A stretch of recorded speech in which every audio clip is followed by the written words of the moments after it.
Hello students, আজকের ভিডিওতে আমরা দেখব কিভাবে ক্রপ ক্যালেন্ডার অঙ্কন করতে হয়। তো প্রশ্নে দেওয়া আছে draw A crop calendar map of West Bengal with the help of given below data. এই পুরো বিষয়টাকে আমরা কিভাবে অঙ্কন করব, ক্রপ ক্যালেন্ডার করব, সেই বিষয়টা চলো আমরা দেখে নিই। পরীক্ষায় তোমাদের গ্রাফ দিতে পারে।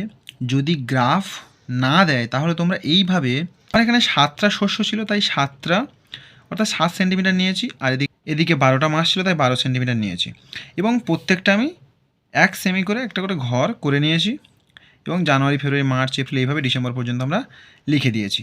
এইবার আমরা ড্রয়িং করব। দেখো, দুটো কালার দিয়ে পুরো রঙটা করব। এই কালারটা আমরা শোয়িংয়ের জন্য ব্যবহার করব, আর এই কালারটি আমরা হারভেস্টিংয়ের জন্য ব্যবহার করব।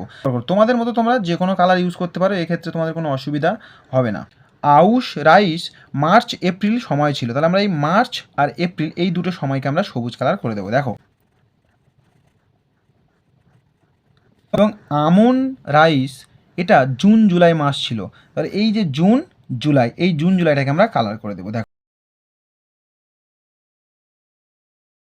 এইভাবে আমরা প্রত্যেকটাকে রং করব। আমি রং করেছি, একটু বিচ্ছিরি হয়ে গেছে, তোমরা সুন্দরভাবে করে দেবে। দেখো, এইভাবে আমাদের যতগুলো শোয়িং ছিল, দেখো প্রত্যেকটা আমরা শোয়িং অর্থাৎ যে সময় বীজ বপন করা হয়েছে সেই সময়গুলো আমরা সবুজ রং করে দিয়েছি। এইবার আমরা এই রংটি হারভেস্টিংয়ের জন্য করব। তো আউশ ধানের হারভেস্টিংয়ের সময় ছিল জুলাই এবং আগস্ট, এই দুটি সময়, তাহলে আমি দুটো কালার করছি, দেখে নাও। আমন ধানের হারভেস্টিংয়ের সময় হলো নভেম্বর ডিসেম্বর, অর্থাৎ এই সময়টি। এইভাবে আমরা এবার প্রত্যেকটি রং করে দেব। তো তোমরা এইভাবে রং করে দেবে।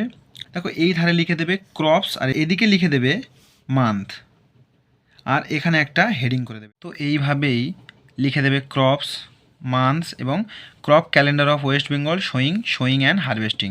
ব্যাস এইটুকু কাজ করে দিলেই তোমরা মার্কস পেয়ে যাবে। আর এর কিছু ইন্টারপ্রিটেশন লিখতে হবে, সেগুলো আমি স্ক্রিনে দিয়ে দিচ্ছি। পজ করে এগুলি লিখে নাও এবং ভিডিও ভালো লাগলে লাইক করে দিও, শেয়ার করে দিও, subscribe. Thank you, that's all for today.